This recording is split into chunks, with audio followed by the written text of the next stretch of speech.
Chapitre 7. La vallée de la rivière de Ronneby. Vendredi, 1er avril. Ni Smyr le renard, ni les oies sauvages n'avaient cru qu'ils se rencontreraient jamais après avoir quitté la Scanie. Or, nous avons vu que les oies sauvages avaient dû choisir le chemin de Blekinge, et c'est là que s'était réfugié Smyr. Il avait séjourné dans le nord de la province, mais il n'y avait point vu de grands parcs seigneuriaux, remplis de chevreuils et de délicats brocards. Il était, on ne peut plus mécontent. Un après-midi, qu'il flânait dans une contrée déserte et pauvre, non loin de la rivière de Ronneby, il aperçut une bande d'oies qui traversaient l'air. Il remarqua tout de suite que l'une d'elles était blanche et comprit à qui il avait affaire. Il les vit voler vers l'est, jusqu'au-dessus de la rivière. Puis elles changèrent de direction et suivirent la rivière vers le sud. Il comprit qu'elles cherchaient un gîte pour la nuit, au bord de l'eau, et espéra pouvoir s'emparer d'une ou deux d'entre elles sans trop de mal. Mais lorsque Smyr eut enfin rejoint le gîte des oies, il se rendit compte qu'elles avaient trouvé une place où il ne pourrait les atteindre. La rivière de Ronneby n'est pas un cours d'eau grand et puissant, mais elle est renommée pour ses beaux rivages. À diverses reprises, elle passe entre des falaises abruptes qui surplombent l'eau et disparaissent sous le chèvrefeuille, les aubépines, les aulnes, les sorbiers et les saules. Et rien n'est plus agréable que de ramer sur la petite rivière sombre par un beau jour d'été, et de regarder toute cette molle verdure qui s'accroche à la falaise. Mais en ce moment, c'était encore l'hiver, ou le tout premier printemps, froid et gris. Tous les arbres étaient nus, et personne ne songeait à regarder si la rive était belle ou laide. Les oies sauvages s'estimèrent heureuses d'avoir trouvé sous la haute falaise une petite bordure de sable assez large pour qu'elles pussent s'y poser. Devant elles, la rivière bruissait, torrentueuse et forte, par suite de la fonte des neiges. Derrière elle, le rocher à pic était infranchissable, et des branches d'arbres pendantes les abritaient et les cachaient. Elles n'auraient pu trouver mieux. Les oies s'endormirent instantanément, mais Niels ne put fermer les yeux. Dès que le soleil avait disparu, la frayeur des ténèbres et l'épouvante de la nature sauvage l'assaillaient et lui donnaient la nostalgie des hommes. Caché sous l'aile du jar, il ne pouvait rien voir. Il entendait très mal, et il avait peur que quelque chose n'arrivât au jar sans qu'il pût l'avertir du danger. Des bruissements et des murmures lui arrivaient confusément de tous côtés. Enfin, l'inquiétude le poussa à se dégager de l'aile et s'asseoir par terre à côté des oies. Smyr, du haut de la crête, allongeait le museau et, dépité, regardait les oies. « Voilà une poursuite qu'il vaut autant abandonner tout de suite, » dit-il. « Ce n'est pas toi qui pourras descendre une montagne aussi escarpée, ni nager dans un torrent aussi violent, et il n'y a pas au pied de la falaise la moindre bande de terre qui mène à leur gîte. Mieux vaut cesser la chasse. » Mais comme tous les renards, Smyr abandonnait difficilement une entreprise commencée. Aussi s'étendit-il tout au bord de la crête, sans détacher ses yeux des oies sauvages. En les regardant, il récapitulait tout le mal qu'elles lui avaient fait. N'était-ce pas à cause d'elle qu'il était exilé de la riche Scanie et forcé de vivre dans le pauvre Blekinge? Il s'excita de plus en plus. Il aurait été content de voir périr les oies, même s'il n'avait pu les manger lui-même. La haine de Smyr était ainsi surexcitée lorsqu'il entendit tout à coup un grincement dans un grand pin et vit un écureuil descendre de l'arbre, poursuivi de près par une martre. Ni l'un ni l'autre n'aperçut Smyr, et celui-ci resta immobile à regarder la chasse qui allait d'arbre en arbre. Il regardait l'écureuil se mouvoir entre les branches si légèrement qu'il semblait voler. Il regardait la martre, qui n'avait pas tout à fait la même habileté, mais néanmoins descendait et remontait sur les troncs d'arbres avec la même sûreté qu'elle eût parcouru les sentiers plats de la forêt. « Si je savais grimper moitié aussi bien qu'elle, se dit-il, les oies là-bas ne dormiraient pas longtemps tranquilles. » Lorsque l'écureuil fut pris et la chasse terminée, Smyr s'avança vers la martre, mais s'arrêta à quelques pas d'elle, pour bien marquer qu'il n'avait point l'intention de lui enlever sa proie. Smyr savait tourner de belles phrases, comme tous les renards. La martre, par contre, qui avec son corps allongé et souple, sa tête fine, sa fourrure molle, sa gorge brun clair, apparaissait une petite merveille de beauté, n'était en réalité qu'une sauvage habitante des forêts. Elle répondit à peine. « Je m'étonne, poursuivit Smyr, qu'un chasseur de ton mérite se contente de prendre des écureuils lorsqu'il y a à ta portée un bien meilleur gibier. » Il fit une pause, mais comme la martre lui riait insolemment au nez, il continua. « Serait-il possible que tu n'aies pas vu les oies sauvages là-bas sous la falaise ? Ou n'es-tu pas un grimpeur assez habile pour descendre jusque-là » Cette fois, il n'eut pas besoin d'attendre la réponse. La martre se précipitait vers lui, le dos rond et les poils hérissés. « Tu as vu des oies sauvages » siffla-t-elle. « Où sont-elles ? Parle, ou je te saute à la gorge. » Doucement, doucement. Rappelle-toi que je suis 2 fois grand comme toi, et sois poli. Je ne demande pas mieux que de te montrer les oies. Un instant après, elle était déjà en route. Smyr suivait des yeux le corps de serpent de la martre, qui coulait de branche en branche. Il pensa. Ce beau chasseur des bois a le cœur le plus cruel de toute la forêt. Je crois que les oies me devront un réveil sanglant. Mais au moment où Smyr s'attendait à entendre les cris d'agonie des oies, il vit la martre rouler d'une branche et tomber dans l'eau, qui jaillit de tous côtés. Puis ce fut un claquement d'ailes vigoureuses, et toutes les oies sauvages s'envolèrent dans une fuite précipitée. Smyr pensa d'abord courir après les oies, mais il était curieux de savoir ce qui les avait sauvées, et il attendit le retour de la martre.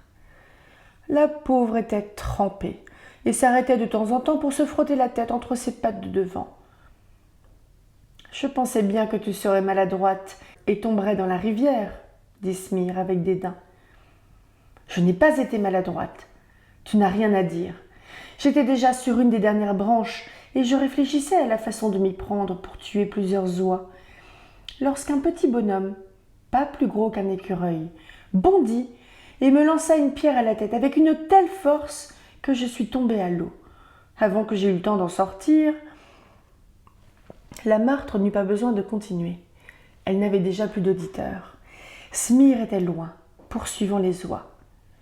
Cependant, Akka avait volé vers le sud avec sa bande pour chercher un autre gîte. Il y avait encore quelques restes de la lumière du jour, et la lune, à son premier quartier, très haut dans le ciel, permettait de voir un peu. Heureusement, Akka connaissait bien le pays, pour avoir plus d'une fois été poussée par le vent sur la côte de Blekinge, lorsqu'au printemps elle traversait la Baltique. Elle suivit la rivière tant qu'elle la vit serpenter à travers le paysage, éclairée par la lune, pareille à une couleuvre noire et luisante. Elle arriva ainsi à Djupafors, où la rivière disparaît dans une crevasse souterraine. Puis, limpide et transparente, comme si elle était de verre, s'engouffre dans une étroite déchirure où elle se brise en gouttes étincelantes et en écume flottante. Au bas de la chute toute blanche se trouvent quelques gros rochers, entre lesquels l'eau s'élance en un torrent tumultueux. Akka s'y posa. L'endroit était excellent, surtout à cette heure tardive, où les hommes sont rentrés chez eux. Plus tôt, les oies n'auraient guère pu s'y arrêter, car Djupafors n'est pas dans le désert. D'un côté de la cascade s'élève une fabrique de pâtes et de papier, et sur l'autre rive, qui est élevée et boisée, se trouve le parc de Djupadal, où les hommes se promènent souvent par les sentiers escarpés et glissants, afin de jouir de la beauté du torrent affolé là-bas, dans la crevasse. Ici comme ailleurs, nos voyageurs ne songeaient point à la beauté du spectacle. Ils trouvaient plutôt un peu dangereux d'être forcés de se tenir debout pour dormir sur des pierres glissantes au milieu d'un torrent. Mais il fallait être content, puisqu'on était à l'abri des bêtes de proie. Les oies s'endormirent sur le champ. Le gamin, trop inquiet pour dormir, s'assit à côté d'elle afin de veiller sur le jar. Bientôt, Smir arriva en courant au bord de l'eau. Il aperçut tout de suite les oies au milieu des tourbillons d'écume et comprit qu'il ne pouvait pas davantage maintenant les attraper. Il s'assit sur la rive et les regarda longuement. Il était très humilié dans son honneur de chasseur. Tout à coup, il vit une loutre sortir de l'eau, un poisson dans la gueule. Smir s'avança vers elle, s'arrêta à 2 pas pour montrer qu'il ne comptait point lui ravir sa proie. « Tu es un drôle de corps qui te contente de prendre du poisson, lorsqu'il y a tout plein d'oies sauvages là-bas, sur les rochers, » commença Smir. Il était si excité cette fois qu'il ne prit pas le temps de choisir ses mots aussi bien que d'habitude. La loutre ne tourna même pas la tête pour regarder le torrent. C'était une vagabonde, comme toutes les loutres. Elle avait plus d'une fois pêché dans le Vomsio et connaissait bien Smir. « Je sais comment tu t'y prends pour t'emparer par ruse d'une truite, Smir, dit-elle. « Ah, c'est toi, Grippe, dit Smir, très content, car il savait que cette loutre-là était une nageuse hardie et habile. Je ne m'étonne pas que tu n'aimes pas à regarder les oies, puisque tu es incapable d'arriver jusqu'à elles. » La loutre avait les pattes palmées. Elle possédait une queue aplatie et dure, aussi solide qu'une rame, et une fourrure imperméable à l'humidité. Elle ne voulut pas s'entendre dire qu'il eût un torrent qu'elle ne put remonter. Elle se tourna vers la rivière, aperçut les oies, et de la berge escarpée se précipita dans l'eau. Si le printemps avait été plus avancé, et que les rossignols eussent été de retour dans le parc de Djupadal, ils auraient célébré pendant de longues nuits la lutte de Grippe avec le torrent. Car la loutre fut plusieurs fois entraînée par les vagues et emportée au fil de l'eau, mais elle remonta opiniâtrement. Elle profitait des remous, rampait par-dessus les pierres et approchait peu à peu des oies sauvages. C'était vraiment une expédition périlleuse et qui méritait d'être chantée par les rossignols. Smir suivait du regard la marche de la loutre. Il la vit enfin se hisser tout près des oies sauvages. Mais à ce moment, un cri aigu et féroce retentit. La loutre tomba dans l'eau à la renverse et le courant l'emporta comme un chaton aveugle. Puis les ailes des oies claquèrent. Elles s'enlevèrent et s'enfuirent à la recherche d'un nouveau gîte. La loutre revint bientôt à la berge. Elle ne dit rien et se contenta de lécher une de ses pattes de devant. Lorsque Smir se permit de la railler, elle s'écria enfin.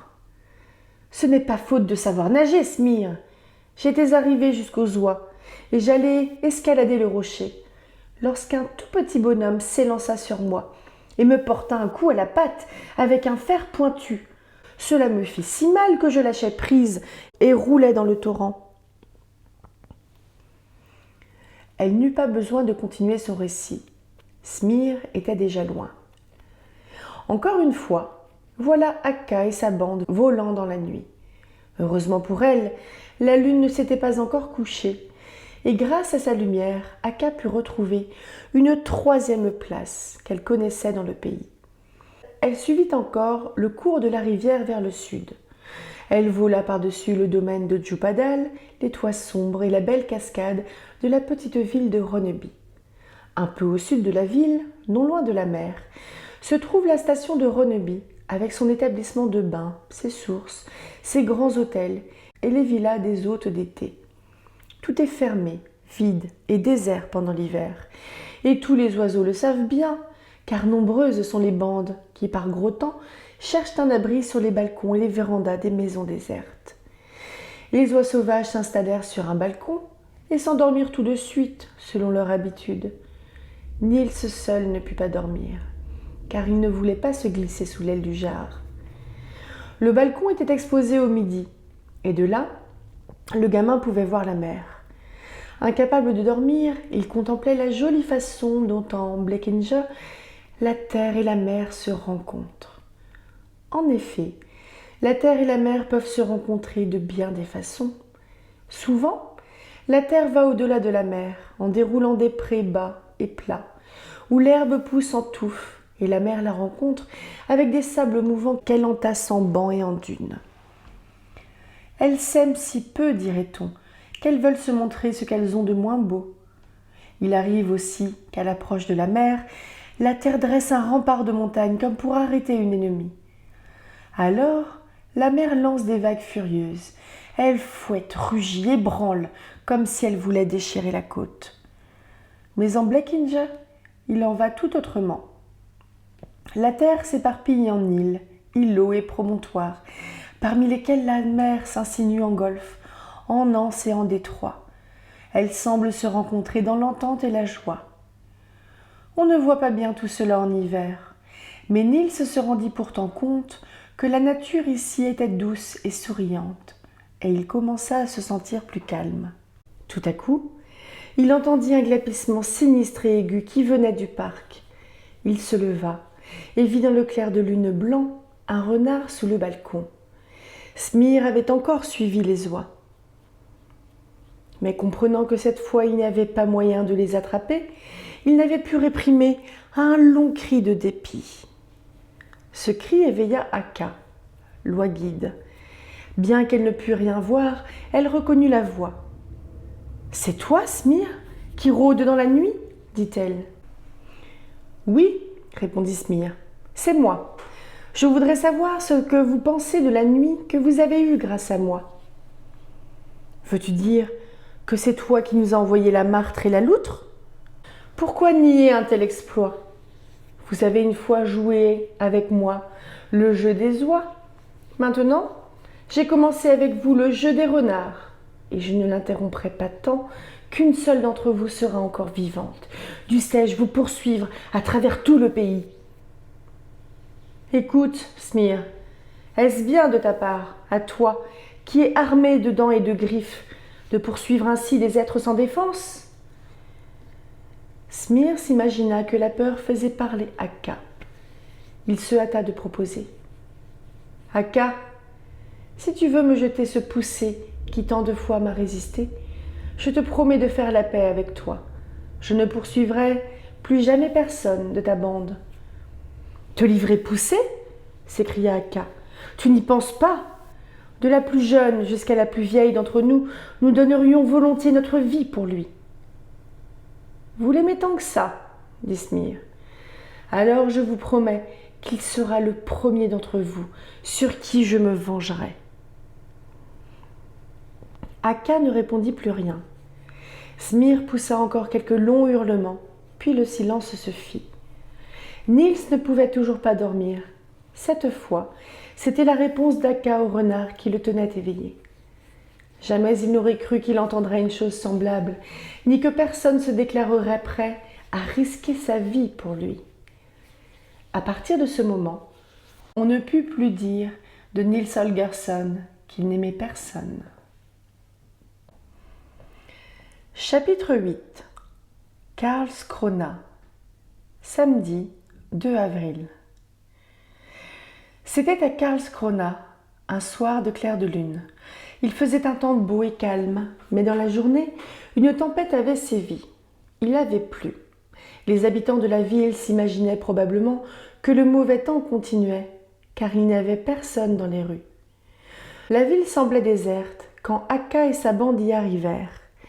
Il était tard déjà, et les oies étaient à la recherche d'un gîte sûr dans les îles. Elles n'osaient pas rester sur la terre ferme, par peur de Smir le renard. Les oies volaient très haut, et Niels, qui contemplait la mer et les îles au-dessous de lui, trouva que tout avait un air irréel et fantastique. Le ciel n'était plus bleu. Il formait au-dessus de la terre comme une cloche de verre glauque. La mer était blanche comme du lait. Aussi loin qu'il pouvait voir, elle roulait de petites vagues blanches aux cimes argentées. Au milieu de toute cette blancheur, les nombreuses îles devant la côte semblaient noires.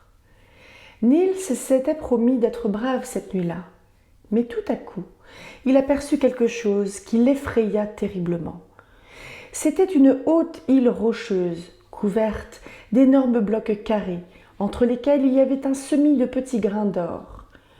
Il pensa tout de suite à la pierre de Magel à Troll Ljungby, que les trolls hissent quelquefois la nuit sur de hautes colonnes d'or. Ce devait être quelque chose du même genre. Mais ce qui l'effraya plus encore, ce fut de voir une foule de choses inquiétantes dans l'eau qui entourait l'île. On eût dit des baleines et des requins, ou d'autres monstres marins. Mais le gamin comprenait que c'étaient les trolls de la mer qui s'étaient réunis pour monter à l'assaut de l'île. En effet, au sommet de l'île, un géant debout tendait désespérément vers le ciel ses deux bras. Niels fut encore plus effrayé lorsqu'il s'aperçut que les oies commençaient à descendre. « Non, non, pas là, ne descendons pas là !» cria-t-il. Mais les oies ne firent pas attention à ses cris, et bientôt le gamin fut tout surpris et honteux d'avoir pu se tromper de cette façon. Les gros blocs de pierre n'étaient que de maisons, les points d'or brillants étaient des réverbères et des fenêtres éclairées. Le géant qui tendait les bras était une église aux tours carrées, et les monstres et les trolls de la mer étaient des navires et des bateaux de toute espèce, ancrés et amarrés autour de l'île. Du côté de la terre, c'étaient surtout des barques à rames, des cutters à voile, des chaloupes à vapeur pour la navigation côtière. Mais de l'autre côté, il y avait des vaisseaux de guerre cuirassés, les uns larges avec de grosses cheminées inclinées en arrière, d'autres longs, minces et construits de façon à pouvoir traverser l'eau comme des poissons. Quelle était cette ville ? Niels trouva la réponse en voyant les vaisseaux de guerre. Il avait toute sa vie aimé les bateaux. Il n'en avait jamais eu d'autres que les goélettes qu'il avait fait naviguer sur l'eau des fossés au bord de la route. Mais il comprit tout de suite qu'une ville où il y avait un si grand nombre de vaisseaux de guerre ne pouvait être que Karlskrona. Le grand-père maternel de Niels était un ancien matelot de la marine de guerre. Quand il vivait, il parlait tous les jours de Karlskrona, du grand chantier de la marine et de tout ce qu'on pouvait y voir. Niels eut tout juste le temps de jeter un coup d'œil sur les tours et les fortifications qui ferment l'entrée du port. Akka descendit se poser, avec sa bande, sur le toit plat d'une des églises. C'était certainement un endroit sûr pour échapper à un renard, et le gamin pensait que cette nuit, il pourrait oser se glisser sous l'aile du jar. Ce serait bon de dormir. Il essaierait ensuite de voir le chantier et les vaisseaux lorsqu'il ferait jour. Niels ne comprit pas lui-même pourquoi il ne put rester tranquille et attendre le matin pour voir les vaisseaux. Il n'avait guère dormi plus de 5 minutes que déjà il se dégageait de l'aile du jar et se laissait glisser à terre, le long du paratonnerre et des gouttières. Il se trouva bientôt sur une vaste place devant l'église. Ceux qui sont habitués au désert ou qui demeurent dans un coin éloigné se sentent toujours inquiets lorsqu'ils viennent dans une ville où les maisons se dressent toutes droites et où les rues sont ouvertes et n'offrent point d'abri. Aussi, Niels souhaita-t-il bientôt d'être de nouveau là-haut sur la tour avec les oies. Heureusement, il n'y avait pas un être vivant sur la place. Seul un homme de bronze se dressait sur un socle élevé. C'était un grand homme vigoureux, vêtu d'un chapeau tricorne, d'une longue redingote, de culottes courtes et de gros souliers. Il tenait à la main un bâton et avait bien l'air de savoir s'en servir au besoin, car il avait un visage terriblement sévère, avec un grand nez courbé et une bouche très laide.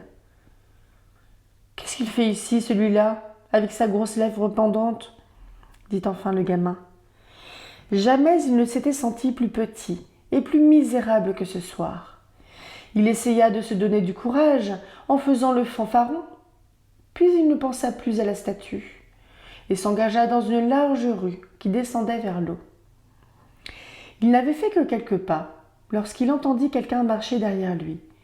Des pieds lourds martelaient le pavé et un bâton frappait le sol. On eût dit que l'homme de bronze lui-même s'était mis en route. Niels épia les pas et se sauva en courant. Il eut bientôt la certitude que c'était l'homme de bronze. La terre tremblait et les maisons en étaient secouées. Lui seul pouvait marcher aussi lourdement, et Niels eut peur de son mot de tout à l'heure. Il n'osa tourner la tête. Il se promène peut-être pour son plaisir, pensa-t-il. Il ne pourra m'en vouloir de ce que j'ai dit. C'était sans mauvaise intention. Au lieu de continuer tout droit, Niels prit une rue transversale. Il espérait ainsi échapper à son compagnon. Mais il entendit bientôt l'homme de bronze qui s'engageait dans cette même rue, et il eut très peur. Comment trouver un refuge dans une ville où toutes les portes sont fermées? Il aperçut à droite une vieille église de bois, entourée d'un vaste square. Il s'y précipita sans hésitation. Si seulement j'arrive là, je serai bien protégé. Tout à coup, il aperçut, au milieu de l'allée qui menait à l'église, un homme qui lui faisait des signes. Il fut très heureux et s'approcha en hâte. Son cœur battait terriblement. Mais lorsqu'il fut arrivé tout près de l'homme, qui était debout sur un petit tabouret au bord de l'allée, il s'arrêta. Interdit. Ce ne peut pas être celui-là qui m'a fait signe, car il est en bois. Il resta un moment à le regarder. C'était un bonhomme courteau et fort, avec un large visage, rose et frais, des cheveux noirs et lisses et une grande barbe noire. Sur sa tête, il portait un chapeau de bois noir, sur son corps, un habit de bois brun. Il avait autour de la taille une ceinture de bois noir, aux jambes de larges culottes de bois gris et des bas de bois, aux pieds des bottines de bois noir. Il était peint de frais, verni de frais. Il brillait et luisait au clair de lune, ce qui sans doute ajoutait à son air de bonhomie et inspira de la confiance au gamin. De la main gauche, il tenait un tableau de bois où Niels se lut « Humblement, je vous supplie, quoique d'une voix faible, venez déposer une obole, mais soulevez d'abord mon chapeau. » Niels comprit. L'homme n'était qu'un tronc pour les pauvres. Il fut déçu. Il s'était attendu à mieux.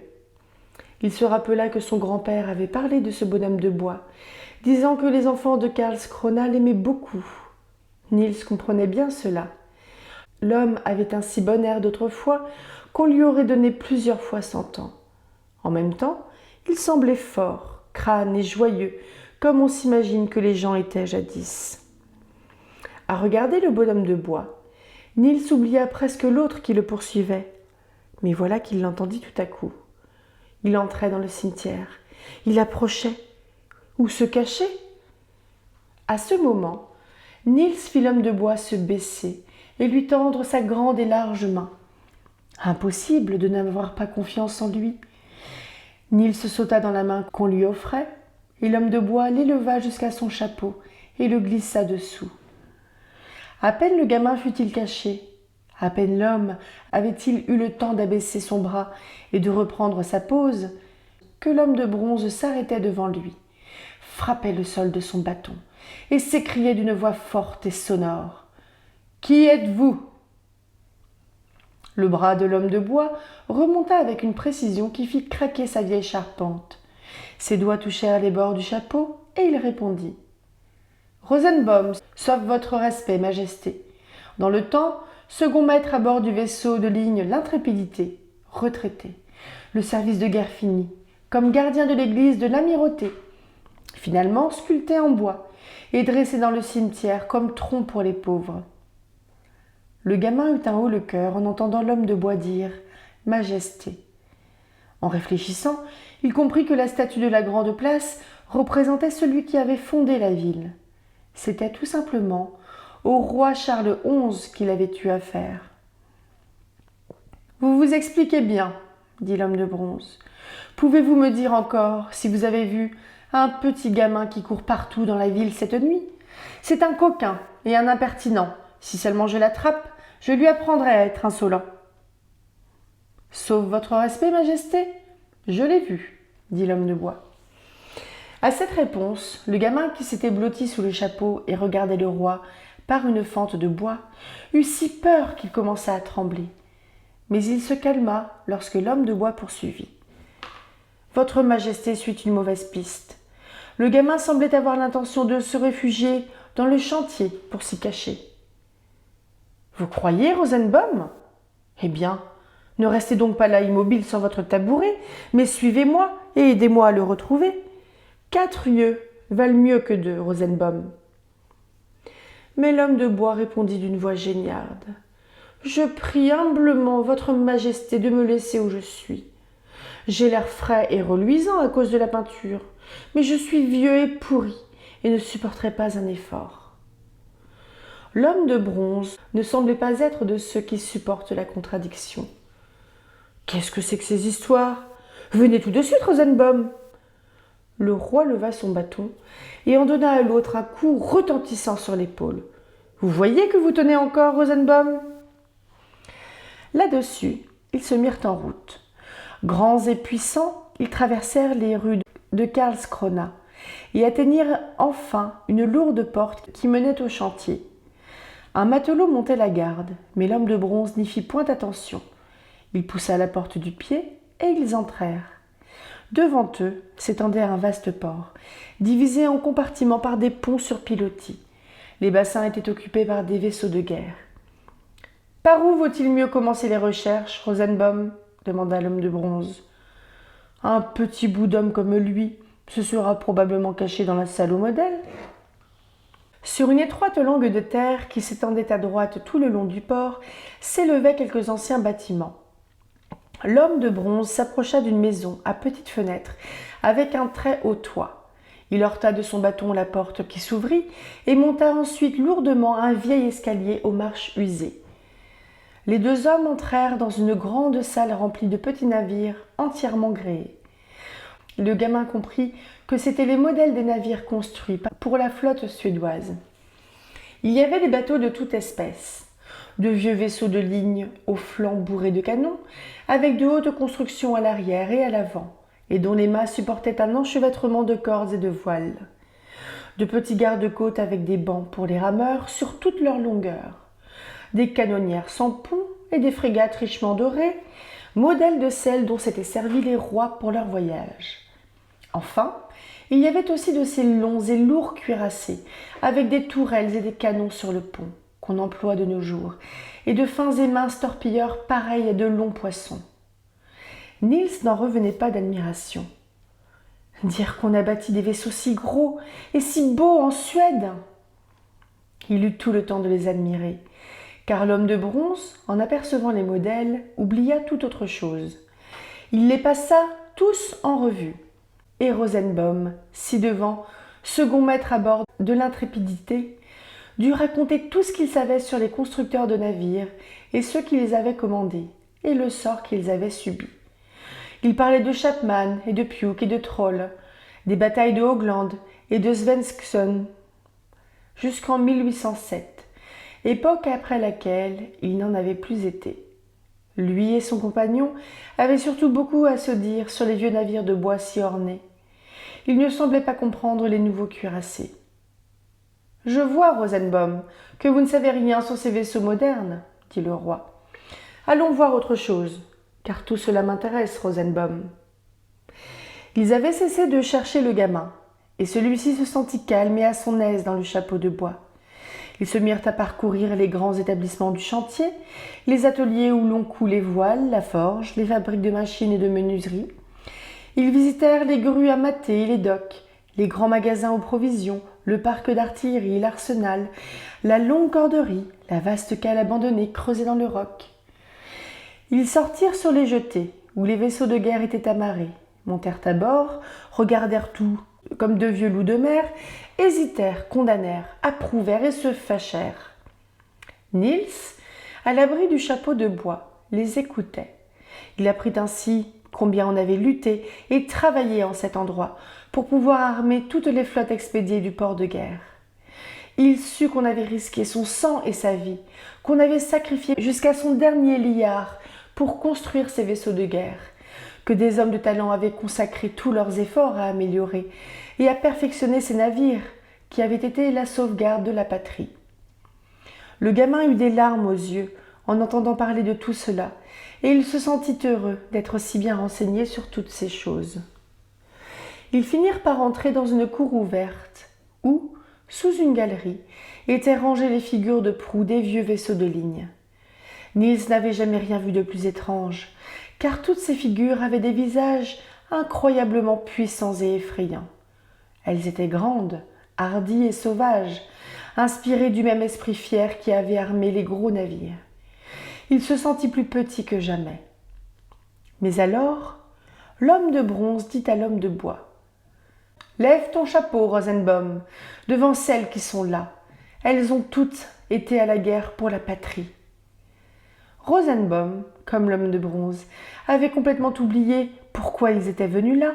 Sans réfléchir, il leva son chapeau de bois et s'écria : « Je lève mon chapeau en l'honneur de celui qui choisit l'emplacement du port, fonda le chantier et recréa la marine, pour le roi qui a donné la vie à tout ceci. » « Merci, Rosenbaum.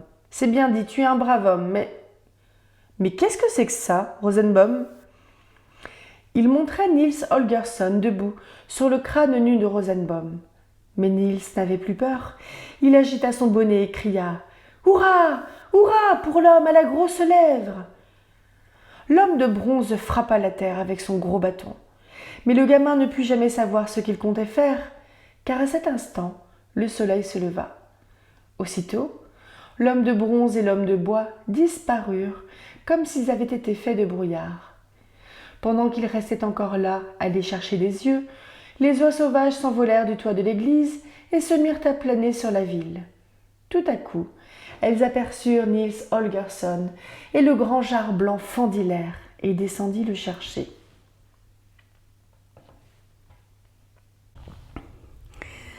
Chapitre 9. Voyage à Hollande. Samedi 3 avril. Les oies sauvages étaient allées paître sur un îlot voisin de la côte. Elles y rencontrèrent des oies grises qui furent fort surprises de les voir, sachant que d'ordinaire, leurs parentes sauvages n'approchent pas de la côte. Elles étaient curieuses et indiscrètes, et n'eurent de cesse que les arrivantes ne leur eussent conté la poursuite du renard.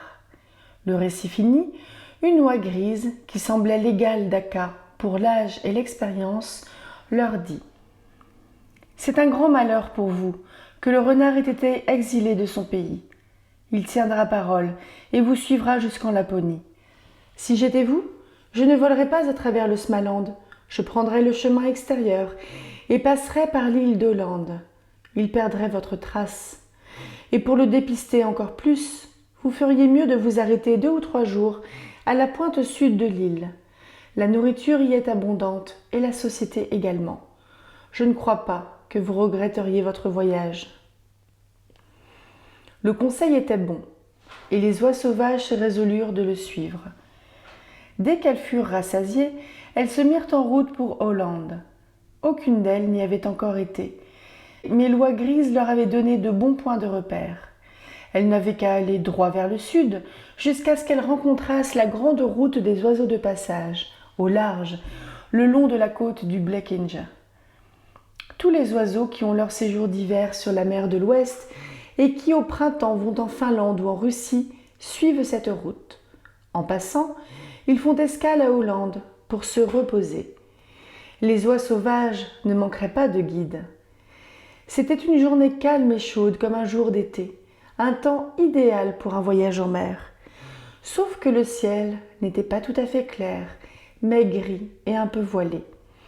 Ça et là, des amas de nuages descendaient vers la surface de l'eau et arrêtaient la vue. Lorsque les voyageuses eurent laissé derrière elles l'archipel, la mer s'étendit, si jolie et si miroitante, que Niels, regardant en bas, crut que la terre avait disparu. Il n'y avait plus que les nuages et le ciel autour de lui. Il se sentit pris de vertige et s'accrocha au dos du jar, plus éperdument que le premier jour. Cela fut pis encore, lorsqu'ils eurent atteint la grande voie dont l'oie grise avait parlé. Des bandes se suivaient, volant toutes dans la même direction. Elles semblaient suivre un chemin tracé. C'étaient des canards et des oies grises, des macreuses et des guillemots, des plongeons et des fuligules, des cormorans et des grèbes, des pies de mer et des grisettes. Quand Niels se pencha en avant, il vit toute la file d'oiseaux reflétée par l'eau. La tête lui tourna. On aurait dit que toutes ces bandes d'oiseaux volaient le ventre en l'air. D'ailleurs, qu'est-ce qui était haut et qu'est-ce qui était bas? Il n'en savait plus rien. Les oiseaux étaient fatigués et impatients d'arriver. Aucun ne criait ni ne plaisantait. Ce silence contribuait à rendre tout étrangement irréel. Peut-être avons-nous quitté la terre, pensa Niels. Nous allons peut-être au ciel. Au même moment, il entendit 2 coups de fusil et vit 2 petites colonnes de fumée qui montaient. Il y eut de l'effroi et de l'agitation parmi les oiseaux. « Des tireurs! Des tireurs! Des tireurs en bateau !» criait-il. « Volez plus haut! Plus haut !» Niels s'aperçut alors qu'on voyageait toujours au-dessus de la mer et qu'on n'était point dans le ciel. Sur l'eau flottaient, en une longue file, de petits bateaux remplis de chasseurs qui tiraient coup sur coup. Les premières bandes d'oiseaux ne les avaient pas aperçus à temps et avaient volé trop bas. Plusieurs corps sombres s'abattirent. À chaque oiseau qui tombait, les survivants poussaient des cris aigus. Rien d'étrange pour celui qui un instant s'était cru dans le ciel comme cet effroi et ces gémissements. Akka s'éleva rapidement, et la bande la suivit aussi vite que possible. Les oies sauvages échappèrent au danger, mais Niels n'en revenait pas. Comment? Il y avait des gens qui tiraient sur des êtres comme Akka, et Ixi, et Kaxi, et le Jar, et leurs compagnons. Les hommes ne savent donc pas ce qu'ils font. Les rangs s'étaient resserrés, et le voyage à travers l'air immobile continua. Le silence était revenu. De temps à autre, un oiseau épuisé de fatigue criait « Sommes-nous bientôt arrivés? Êtes-vous sûr que nous sommes dans le bon chemin ?» Alors, ceux qui étaient en tête répondaient « Nous volons droit sur Hollande, droit sur Hollande !» Les canards étaient là. Les plongeons les dépassèrent. « Ne vous pressez pas tant !» criaient les canards. « Vous allez tout manger !»« Il y en aura assez pour vous et pour nous !» répondaient les plongeons. Ils n'étaient point encore en vue de l'île. Ils rencontrèrent une brise légère, chargée de masses compactes de fumée blanche, comme s'il y avait eu un incendie quelque part. Lorsque les oiseaux virent les premiers tourbillons blancs, ils s'inquiétèrent et accélèrent leur vol. Mais les volutes de fumée se déroulaient toujours plus denses et finirent par les entourer. On ne sentait aucune odeur, et la fumée n'était point noire ni sèche, mais blanche et humide. Niels comprit tout à coup que ce ne pouvait être que du brouillard. Lorsque le brouillard fut devenu si épais qu'on ne pouvait rien distinguer à une longueur d'oie devant soi, les oiseaux s'affolèrent. Ils avaient jusque-là volé avec beaucoup d'ordre. Maintenant, ils commençaient à jouer dans le brouillard. Ils volaient dans tous les sens pour s'égarer les uns des autres. « Prenez garde !» criait-il. « Vous tournez en rond, rebroussez chemin. Vous n'arriverez jamais à Hollande. » Tous savaient très bien où se trouvait l'île, mais ils faisaient leur possible pour se faire perdre mutuellement la tête. « Regardez donc ces fuligules !» criait une voix dans le brouillard. « Ils retournent vers la mer du Nord. »« Prenez garde, oie grise !» criait une autre voix. « Si vous continuez dans cette direction, vous arriverez à l'île de Rügen. » Il n'y avait aucun danger de se perdre pour ceux qui avaient l'habitude de la traverser. Mais pour les oies sauvages, ce fut dur. Les loustiques ne furent pas longs à s'apercevoir qu'elles n'étaient pas sûres du chemin. « Où allez-vous, bonnes gens ?» cria un cygne. Il vola droit sur Akka, l'air compatissant et grave. « Nous nous rendons à Hollande, mais nous n'y avons jamais été, » dit Akka. Elle croyait pouvoir se fier à cet oiseau. « C'est malheureux, » dit le cygne. « On vous a égaré. Vous allez vers le Blekinge. Venez avec moi et je vous montrerai le chemin. » Il repartit et les oies le suivirent. Lorsqu'il les eut conduites suffisamment loin du grand passage pour qu'on n'entendît plus les cris, il disparut dans le brouillard. Elles tournoyèrent un moment au hasard. À peine eurent-elles retrouvé les autres oiseaux qu'un canard vint à elles. « Vous feriez bien mieux de vous poser sur l'eau jusqu'à ce que le brouillard soit tombé, » dit-il. « On voit bien que vous n'avez pas l'habitude des voyages. » Les misérables réussirent presque à faire perdre la tête à Akka. Autant que Niels put en juger, les oies volèrent un bon moment en rond. « Prenez garde, vous ne voyez donc pas que vous montez et descendez ?» cria un plongeon en passant rapidement à côté d'elle. Niels s'accrocha au cou du jar. Voilà ce qu'il redoutait depuis un moment. Nul ne sait quand on serait arrivé si l'on n'avait pas tout à coup entendu une détonation qui roulait sourdement. Akka tendit le cou, fit claquer ses ailes et s'élança à toute vitesse. Elle avait enfin quelque chose sur quoi se guider. L'oie grise lui avait dit de ne pas descendre sur l'extrême pointe de l'Ande, car les hommes y avaient installé un canon avec lequel ils tiraient dans le brouillard. Elle connaissait enfin la direction et désormais personne au monde ne l'égarerait plus. Chapitre 10. La pointe méridionale d'Hollande. 3-6 avril. Dans la partie la plus méridionale d'Hollande s'élève un vieux manoir royal appelé Ottenby. C'est un assez vaste domaine qui s'étend à travers l'île d'une côte à l'autre. Il a toujours été le refuge aimé d'une foule d'animaux. Au XVIIe siècle, quand les rois venaient chasser à Hollande, le domaine n'était qu'un vaste parc à cerfs. Au XVIIIe siècle, il y eut là un haras où l'on élevait de nobles chevaux de race et une bergerie où l'on nourrissait des centaines de moutons. De nos jours, il n'y a à Ottenby ni chevaux pur sang, ni brebis. On y nourrit un grand nombre de poulains destinés à nos régiments de cavalerie. Il ne peut guère y avoir dans tout le pays un endroit plus favorable aux animaux. Le long de la côte est s'étend l'ancien pâturage aux moutons qui a près de 3 km de long. C'est le plus vaste pré de toute l'île. Les animaux peuvent y paître, y jouer et s'y ébattre à leur aise. Il y a aussi le célèbre bois d'Ottenby, avec ses chênes centenaires sous lesquels on est à l'abri du soleil et du terrible vent de l'Inde.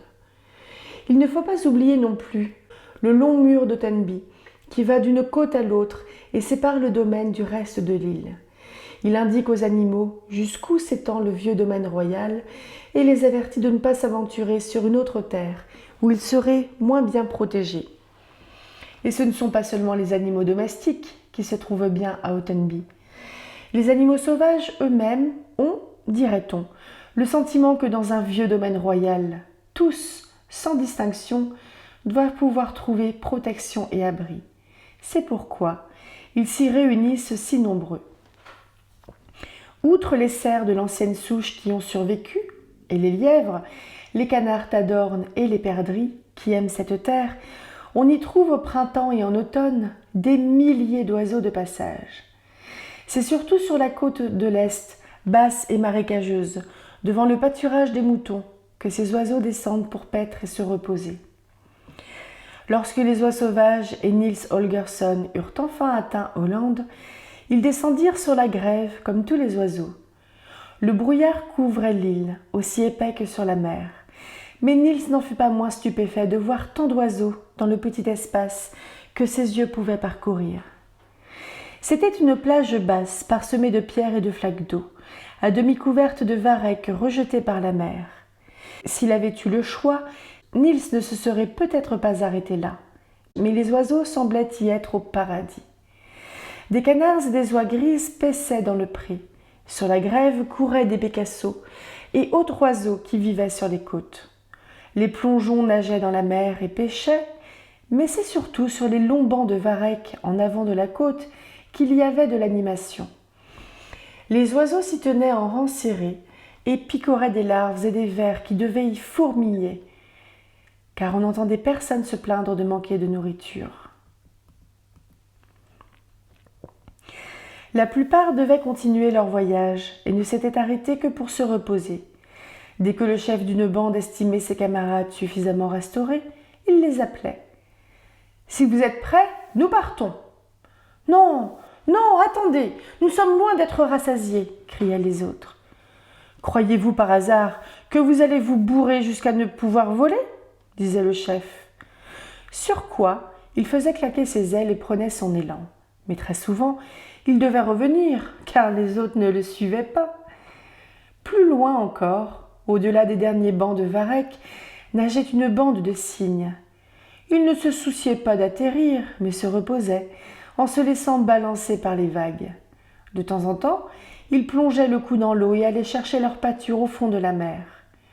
Lorsqu'ils trouvaient quelque chose de particulièrement délicat, ils poussaient des cris, pareils à des appels de trompette. Quand Niels apprit qu'il y avait des cygnes, il s'empressa de courir vers les bancs de varech. Il n'avait jamais vu de cygnes sauvages. Il eut la chance de pouvoir s'approcher très près d'eux. D'ailleurs, il n'était pas le seul à regarder les cygnes. Oies sauvages et oies grises, canards et plongeons formaient un cercle autour d'eux. Les cygnes gonflaient leurs plumes, levaient leurs ailes en guise de voile et dressaient leur cou. Parfois, l'un d'eux nageait vers une oie ou un plongeon et lui disait quelques mots. L'autre semblait à peine oser lever le bec pour répondre. Mais il y avait un catmarin, un petit diable noir, que toute cette solennité étouffait. Il plongea tout à coup et disparut sous l'eau. Bientôt après, l'un des cygnes poussa un cri et se sauva, en nageant si vite que l'eau écumait autour de lui. Puis il s'arrêta et reprit son air majestueux. Mais bientôt un autre cria comme le premier, et puis un troisième. Malheureusement, le catmarin ne pouvait rester plus longtemps sous l'eau. Il réapparut, petit, noir, plein de malice. Les cygnes se précipitèrent contre lui, mais voyant à quel petit oiseau ils avaient affaire, ils s'arrêtèrent net, comme s'ils jugeaient indigne d'eux de s'en occuper. Alors, le catmarin plongea de nouveau et se remit à leur pincer les pattes. Cela faisait sans doute mal aux cygnes, mais le pire est qu'ils ne pouvaient garder leur dignité. Tout à coup, ils prirent une résolution. Ils se mirent à fouetter l'air de leurs ailes avec un grand bruit, s'élancèrent en avant, comme courant sur l'eau, eurent enfin assez d'air sous les ailes et s'élevèrent. Les cygnes partis, on les regretta beaucoup. Ceux qui avaient ri des tours du catmarin le blâmaient maintenant de son insolence. Le gamin retourna vers la terre.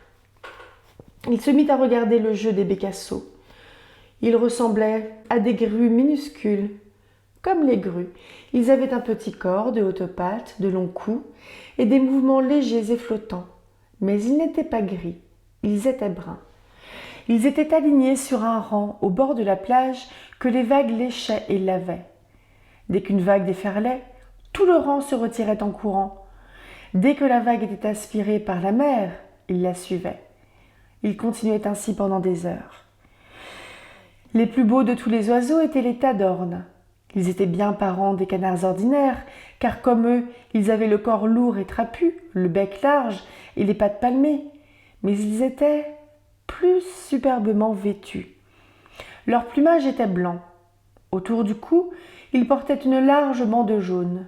Leurs ailes avaient des parements où brillaient le vert, le rouge et le noir, et des extrémités noires. Leur tête, d'un vert sombre, miroitait comme de la soie. Dès que l'un d'eux se montrait sur la plage, les autres oiseaux criaient. « Regardez donc ceux-là, voyez comme ils sont attifés !» S'ils étaient moins beaux, ils n'auraient pas besoin de creuser leur nid dans la terre et pourraient couver leurs œufs à la lumière du jour comme nous autres, dit une canne brune. Qu'ils s'attifent comme ils veulent, ils auront beau faire, jamais ils ne seront présentables avec un nez pareil, dit une oie grise. Et c'était vrai. Les tadornes avaient une grosse bosse à la naissance du bec qui gâtait leur figure. Le long de la côte, des mouettes et des hirondelles de mer planaient et pêchaient. « Qu'est-ce que vous prenez ?» demanda une oie sauvage. « Des épinoches d'Hollande, il n'y en a pas de meilleur au monde !» cria une mouette. « Veux-tu en goûter ?» Et elle vola vers l'oie, le bec plein de petits poissons. « Horreur ! Tu crois que je voudrais me manger de cette saleté-là » dit l'oie. Le lendemain, le brouillard était aussi intense. Les oies sauvages paissaient dans le pré. Niels était allé au bord de l'eau ramasser des moules. Il y en avait beaucoup. Songeant qu'on serait peut-être le lendemain dans un endroit où il ne trouverait rien à manger, il résolut d'essayer de fabriquer un petit sac qu'il remplirait de moules. Il trouva dans le pré de la lèche desséchée, tenace et forte, et il commença à s'en tresser un sac. Ce travail l'occupa pendant plusieurs heures, mais il en fut très content dès qu'il l'eut achevé. Vers midi, toutes les oies sauvages de la bande accoururent pour lui demander s'il avait vu le jar blanc. « Non, il n'était pas avec moi, » dit Niels. « Il était avec nous tout à l'heure, » dit Akka, « mais nous ne savons plus ce qu'il est devenu. » Niels se leva d'un bond, très effrayé. Il demanda si l'on avait vu un renard ou un aigle ou des hommes dans le voisinage. Personne n'avait rien vu de suspect. Le jar avait dû s'égarer dans le brouillard. Le malheur n'en était pas moins grand pour Niels. Il se mit à la recherche du jar. Le brouillard, tout en le protégeant, lui permettait de courir partout sans être aperçu, mais l'empêchait de voir. Il s'enfuit jusqu'à la pointe sud de l'île où se trouve le phare et le canon qui tirent dans le brouillard. Partout, le même pullulement d'oiseaux, mais point de jar blanc. Il se hasarda jusque dans la cour du domaine d'Autenby et inspecta tous les chênes creux du parc. Nulle part il ne trouva trace du jar. Il chercha jusqu'à la tombée de la nuit. Alors, il dut retourner vers la côte de l'Est. Il marchait à pas lourds, très découragé. Que deviendrait-il sans le jar ? Quand il arriva au milieu du grand pré, une forme blanche surgit du brouillard. C'était le jar. Il était sain et sauf et très heureux d'avoir retrouvé la bande. Le brouillard l'avait si bien égaré qu'il l'avait tourné autour du grand pré toute la journée, dit-il. Niels lui jeta ses bras autour du cou et le supplia d'être prudent et de ne plus s'écarter des autres. Le jar promit qu'il ne recommencerait plus. Non, jamais plus. Mais le lendemain, comme Niels se promenait au bord de la mer, les oies accoururent de nouveau pour lui demander des nouvelles du jar. Niels ne l'avait point vu. Il avait donc disparu encore une fois. Comme la veille, il s'était égaré dans le brouillard. Niels, très effrayé, recommença ses recherches. Il trouva un endroit où le mur d'Autenby s'était en partie écroulé, ce qui lui permit de le franchir. Au-delà de l'enclos, l'île s'élargissait et il y avait de la place pour des champs, des prés et des fermes. Il monta jusqu'au plateau qui occupe le milieu de l'île et où il n'y a pas d'autre construction que des moulins à vent. L'herbe y est si clairsemée que le calcaire blanc affleure. Nulle part, il ne trouva trace du jar. Comme le soir approchait et qu'il fallait retourner auprès des oies, il fut convaincu que le jar était perdu. Il était si désespéré qu'il se traînait à peine. Il avait déjà escaladé le mur lorsqu'il entendit une pierre s'écrouler près de lui. En se retournant, il crut distinguer quelque chose qui remuait sur un tas de pierres tout contre le mur. Il s'approcha doucement et tout à coup aperçut le jar qui grimpait péniblement sur les pierres, portant dans son bec quelques longues fibres de racines. Le jar ne vit pas le gamin et celui-ci de son côté ne l'appela pas, car il voulait savoir pourquoi le jar disparaissait ainsi, coup sur coup. Il en connut bientôt la raison. Tout en haut du tas de pierres reposait une jeune oie grise qui cria de joie à la vue du jar. Niels se glissa plus près pour pouvoir entendre ce qu'il disait et apprit que l'oie grise avait une aile blessée qui l'empêchait de voler. Sa bande l'avait abandonné et sans le jar blanc, qui la veille avait entendu ses cris et l'avait secourue, elle serait morte de faim. Le jar avait continué de lui porter à manger. Tous les deux espéraient qu'elle serait guérie avant le départ du jar, mais elle ne pouvait encore ni voler ni marcher. Elle se désolait. Le jar la réconfortait en disant qu'il ne partirait pas encore. Enfin, il lui dit bonsoir, promettant de revenir le lendemain.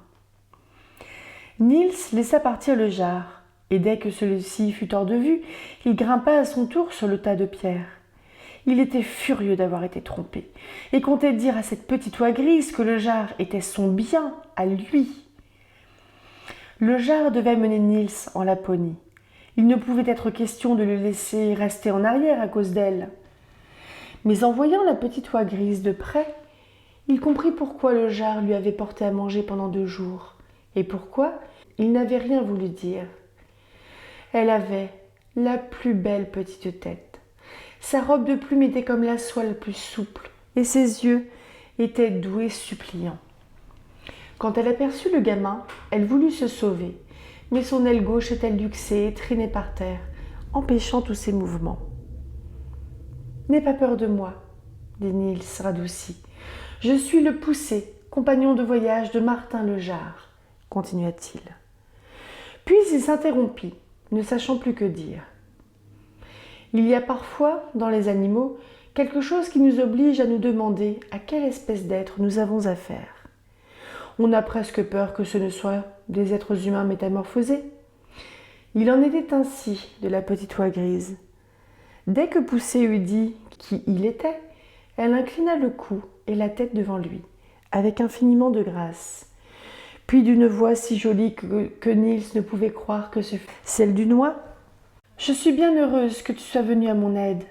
Le jar blanc m'a dit que personne n'est aussi intelligent et aussi bon que toi. » Elle parlait avec tant de dignité que Niels en fut tout intimidé. « Ce ne peut pas être un oiseau, » se dit-il. « C'est certainement une princesse enchantée. » Il fut pris d'un grand désir de la secourir. Il plongea ses petites mains dans les plumes et tâta l'os de l'aile. L'os n'était point brisé. C'était dans l'articulation qu'était le mal. Le doigt du gamin s'enfonça dans une cavité vide. « Un peu de courage, » dit-il. Puis il empoigna vigoureusement l'os de l'aile et le remit en place. Il fit très vite et très bien cette opération, bien que ce fût la première fois. Mais cela faisait sans doute très mal, car la pauvre petite oie poussa un cri aigu, puis elle retomba parmi les pierres, ne donnant plus de signe de vie. Niels eut très peur. Il avait voulu la secourir et voilà qu'il l'avait tuée. Il sauta en bas du tas de pierres et se sauva. Il lui semblait qu'il avait tué un être humain. Le lendemain matin, il faisait beau temps. Le brouillard avait disparu. Akka donna l'ordre de continuer le voyage. Seul le jar blanc fit des objections. Niels comprenait très bien qu'il ne voulait pas quitter la petite oie grise, mais Akka n'y fit point attention et l'on se remit en route. Niels sauta sur le dos du jar et celui-ci suivit la bande, bien que lentement et à contre-cœur. Niels était heureux de quitter l'île. Il avait sur la conscience la mort de la petite oie et n'avait pu se décider à confier au jar la malheureuse issue de son intervention. Aussi bien, valait-il mieux sans doute que Martin le Jar n'en sût jamais rien, songeait-il. En même temps, il s'étonnait que le grand blanc eût pu quitter l'oie grise. Soudain, le jar tourna bride. La pensée de la petite oie ne lui laissait pas de repos. Tant pis pour le voyage en Laponie. En quelques coups d'aile, il atteignit le tas de pierres. Mais point de petite oie. « Fine Duvette, Fine Duvette, où es-tu » cria le jar. « Le renard l'aura prise » pensa Niels. Mais à ce moment, il entendit une petite voix qui répondait. « Je suis ici, jar, je suis ici. Je viens de prendre un bain matinal. » Et la petite oie grise sortit de l'eau, saine et sauve. Elle raconta que Poussé lui avait remis l'aile en place et qu'elle était guérie et prête à suivre les autres. Les gouttes d'eau faisaient comme un ruissellement de perles sur son plumage chatoyant, et de nouveau, Niels se dit que c'était une vraie petite princesse.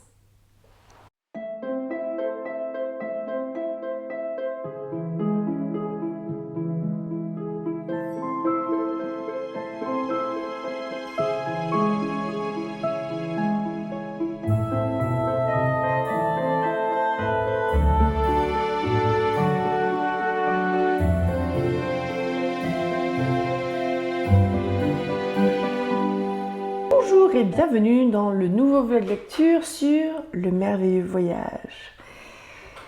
Alors, on a fait un petit bond quand même, parce que là, on a lu du chapitre 7, il me semble. Oui, voilà. On a lu La vallée de la rivière de Ronneby, Karlskrona, Voyage à Öland et la pointe méridionale de l'Inde. Donc, on est passé, je crois, de 25 à 32%, il me semble. Oui. Et si vous voulez voir un peu ce que ça représente, nous étions là et on va passer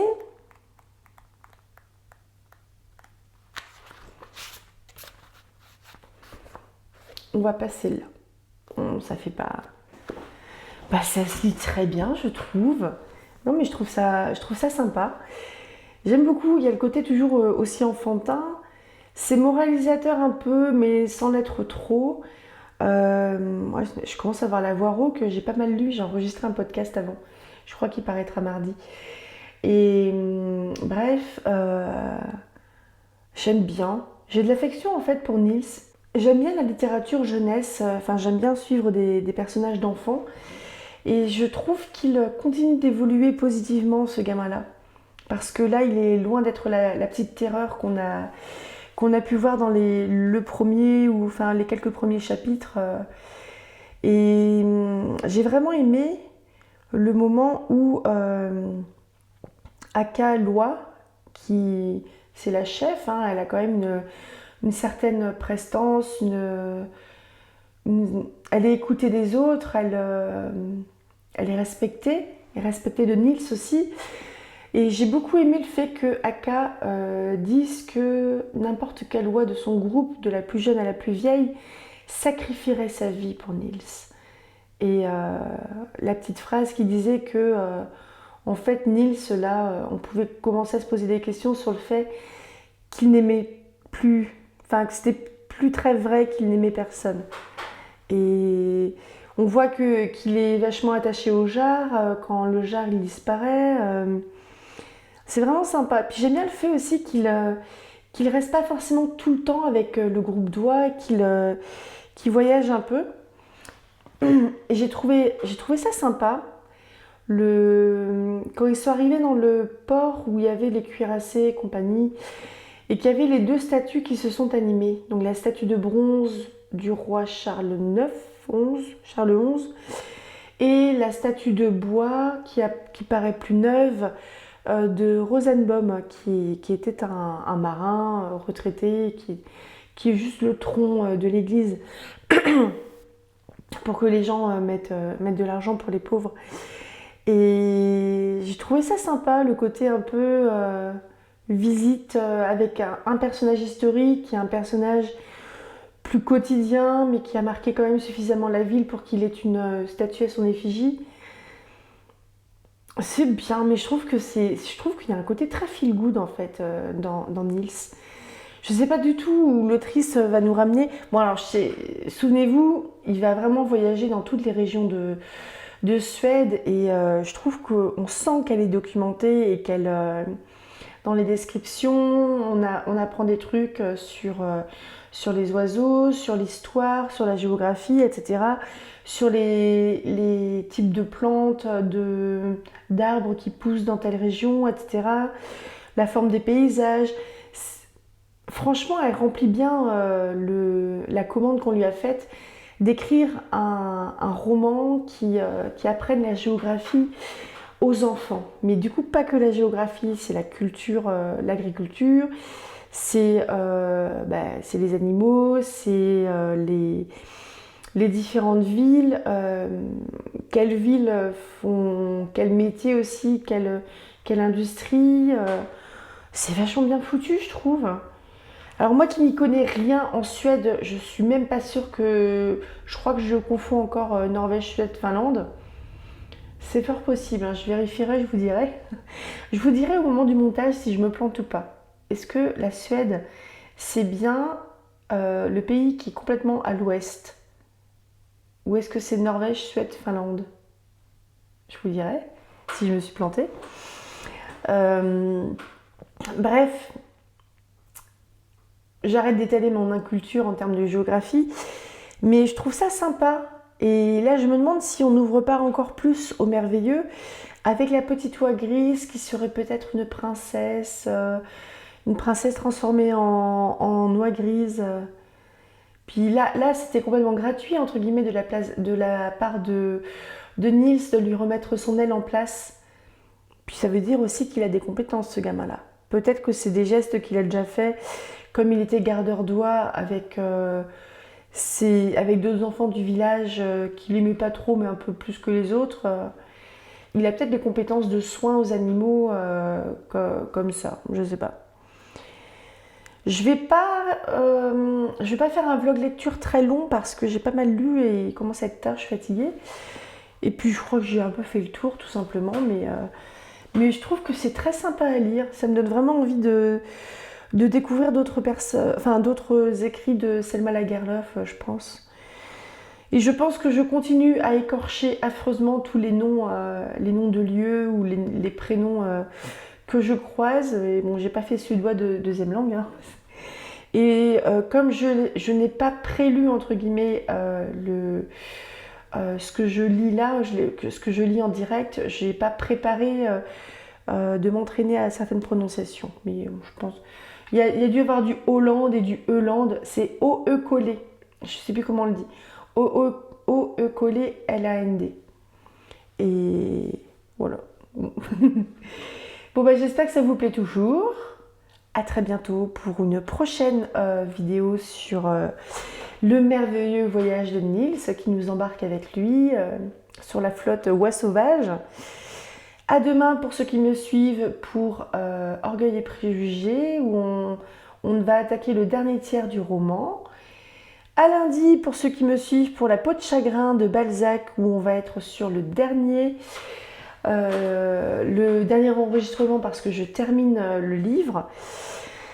Je fais juste un petit mot là que je vais sans doute répéter dans plusieurs vidéos, mais je vais trouver du travail, je vais travailler dans les prochaines semaines, ce qui veut sans doute dire que je vais devoir faire autrement au niveau de l'enregistrement et des posts des vidéos. Donc il y aura toujours les vidéos du mercredi, du samedi et du dimanche, mais je pense que celles du lundi vont s'espacer parce que sinon je vais me noyer entre un boulot et... la chaîne me demande quand même pas mal de temps. Et du coup, je préfère en fait différer le fait de commencer d'autres romans. Ce qui reste un Balzac, il reste les caractères de La Bruyère et la Déclaration des droits de la femme de Olympe de Gouges. Bon, la Déclaration des droits de la femme, ça se lit en une fois. Donc ça, c'est les prochains trucs de Passe ton bac que je vais lire. Mais je préfère espacer un petit peu plutôt que de vous laisser dans l'attente de la suite. Parce que si vous écoutez aussi par épisode et qu'il y a un truc qui vient 3 semaines après, vous allez avoir oublié, ce qui est normal. Donc je préfère à la limite faire un petit peu d'avance, stocker, programmer, compagnie, quitte à vous prévenir plutôt que de vous laisser un peu le bec dans l'eau. Donc je vais faire comme ça. Mais je vais répéter ça dans plusieurs vidéos parce que j'y ai réfléchi et je me suis dit, bon, autant être raisonnable. Hein, là, la chaîne, on est quand même sur du loisir, même si je le prends très au sérieux, ce loisir-là. Et bon, j'ai pas envie de vous laisser dans l'attente. Comme je laisse mes pauvres lecteurs de fanfiction que j'aime très fort, parce qu'ils sont patients. Allez, je vous souhaite un très bon week-end, passez un très bon samedi et rêvez tout grand. À bientôt!